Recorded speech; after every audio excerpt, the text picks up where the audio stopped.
Ghislaine Maxwell met with Deputy Attorney General Todd Blanche for 2 consecutive days at the U.S. Attorney's Office in Tallahassee, Florida. The meeting, held near the federal prison where Maxwell is serving her 20-year sentence, covered questions regarding approximately 100 individuals linked to Jeffrey Epstein. Maxwell's lawyer, David Oscar Marcus, confirmed she answered every single question posed by the Justice Department. Marcus said she never invoked a privilege, she never refused to answer a question. Maxwell received limited immunity during these sessions. According to a senior administration official cited by NBC News, the immunity only applies if Maxwell provides truthful information. The Justice Department did not publicly confirm whether further interviews or legal outcomes were expected. Blanche has stated that DOJ findings from the session would be released at the appropriate time. The meetings followed directives from Donald Trump urging the Justice Department to uncover and disclose credible evidence implicating other individuals connected to Epstein's activities. Blanche, who previously worked as one of Trump's criminal defense lawyers, now serves as DOJ's second highest-ranking official. His direct participation in the interview was described by former federal prosecutor Greg Brower as extremely unusual. David Marcus stated that this was the first opportunity Maxwell had to directly answer questions from the department. He emphasized, "She's got no reason to lie at this point, and she's going to keep telling the truth." Marcus described the DOJ's approach as aggressive but professional. They asked about every possible thing you could imagine, everything. While Maxwell has not officially requested a pardon, speculation increased after Trump, speaking outside the White House, said he had not considered granting clemency. He added, "I'm allowed to do it, but it's something I have not thought about." Marcus responded by stating, "We hope he exercises that power in a right and just way." When asked whether Maxwell had offered information in exchange for a deal, Marcus replied, "There's been no asks and no promises."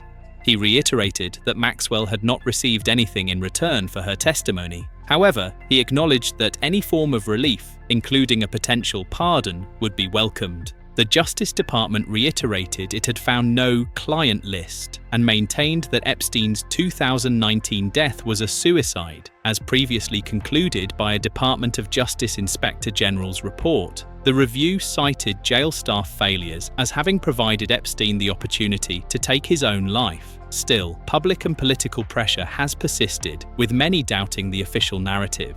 On Capitol Hill, lawmakers expressed skepticism about the DOJ's recent interviews. Senator Richard Blumenthal labeled the sessions a secret meeting that really stinks. Congressman Robert Garcia, a member of the House Oversight Committee, described the meetings as incredibly suspicious and dangerous, adding that no members of Congress were present. Garcia said, "She probably wants a pardon from Donald Trump, and so her meeting with Trump's Department of Justice cannot be trusted." House Democrats sent a formal request to Epstein's estate for a full, unredacted copy of his 50th birthday book. The letter, signed by Robert Garcia and Ro Khanna, stated the book may provide information essential to further our constitutionally obligated congressional efforts. The deadline set for delivery is August 10th. The birthday book, compiled by Maxwell in 2003, reportedly included contributions from several prominent figures. Among them were Donald Trump and Bill Clinton. The Wall Street Journal reported that Trump allegedly sent Epstein a birthday letter featuring a sketch of a naked woman, though Trump has denied sending such a message. Clinton's message, which was published, reads, "It's reassuring, isn't it, to have lasted as long across all the years of learning and knowing, adventures, and also to have your childlike curiosity, the drive to make a difference, and the solace of friends." Clinton has not commented publicly, but his spokesperson stated that he severed ties with Epstein years before Epstein's arrest. Fashion designer Vera Wang was also among those who contributed notes to the birthday book. House Democrats are seeking access to the full document to evaluate any political or legal implications. When asked whether he had been informed about his name appearing in the Epstein files, Trump said, "No, I was never briefed, no." However, The Wall Street Journal reported that Attorney General Pam Bondi informed Trump in May that his name had appeared multiple times in Justice Department documents. The DOJ clarified that inclusion in the files does not equate to criminal conduct. Officials said the files contain unverified hearsay about many people, including Trump. The White House characterized the WSJ report as fake news. Trump has denied knowing about Epstein's criminal conduct prior to his arrest. He also claimed to have cut ties with Epstein long before the financier's legal troubles began, stating he had barred him from entering Mar-a-Lago. Despite prior denials, Trump told reporters aboard Air Force One that he had a list of people connected to Epstein. He said, "You should focus on Clinton. You should focus on the former president of Harvard. You should focus on some of the hedge fund guys. I'll give you a list." No wrongdoing has been proven against those Trump mentioned. Maxwell's legal team continues to pursue avenues to challenge her conviction. Her family alleges that she did not receive a fair trial and cited an old 2007 non-prosecution agreement made between Epstein and the DOJ. That agreement, they argue, protected Epstein's alleged co-conspirators from future prosecution. Courts have rejected this line of defense. Maxwell was convicted in 2021 for recruiting and grooming underage girls for Epstein.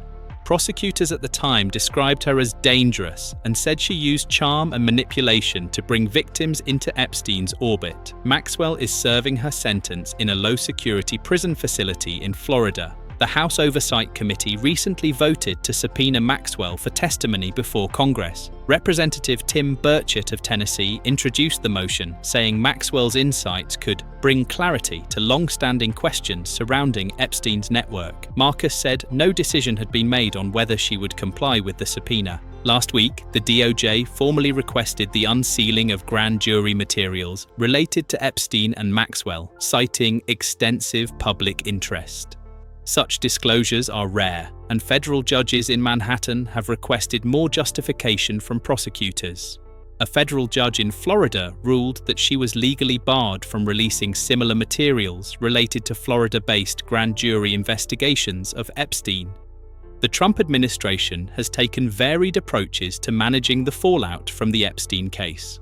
Trump directed DOJ to seek grand jury release, but has also attempted to downplay the controversy. Speaking near the White House, Trump said, "People should really focus on how well the country is doing." He added, "I have nothing to do with the guy." During the same exchange, Trump expressed frustration over continued questions linking him to Epstein. Talk about Clinton. Talk about the former president of Harvard. Talk about all of his friends. Talk about the hedge fund guys that were with him all the time. Don't talk about Trump, he said. Polling data from Reuters revealed that majorities of Americans, and specifically Trump's Republican base, believe the government is hiding details about the Epstein case. The controversy has caused internal tension among Trump's supporters, some of whom are demanding transparency. Trump's departure to Scotland came during this controversy. He travelled to the UK for meetings and personal engagements, including golf. Upon arrival, Trump said he intended to visit his properties in Turnberry and Aberdeen. He planned to meet with British Prime Minister Keir Starmer and European Commission President Ursula von der Leyen. Trump described von der Leyen as a highly respected woman and referred to his upcoming meeting with Starmer as more of a celebration of the preliminary trade deal already agreed upon. Trump estimated a 50-50 chance of securing the final agreement. "It's a great deal for both," he said. Trade negotiations with the European Union remain active. Discussions focus on tariffs, including a proposed 15% rate on EU goods, which mirrors an earlier deal struck with Japan. This figure is half the 30% rate Trump had initially threatened to impose by August 1st. Trump's administration has implemented tariffs in efforts to reduce the US trade deficit and generate federal revenue. Economists warn that such measures could contribute to inflation. Trump's visit to Scotland included plans to open a second 18-hole golf course in Aberdeen.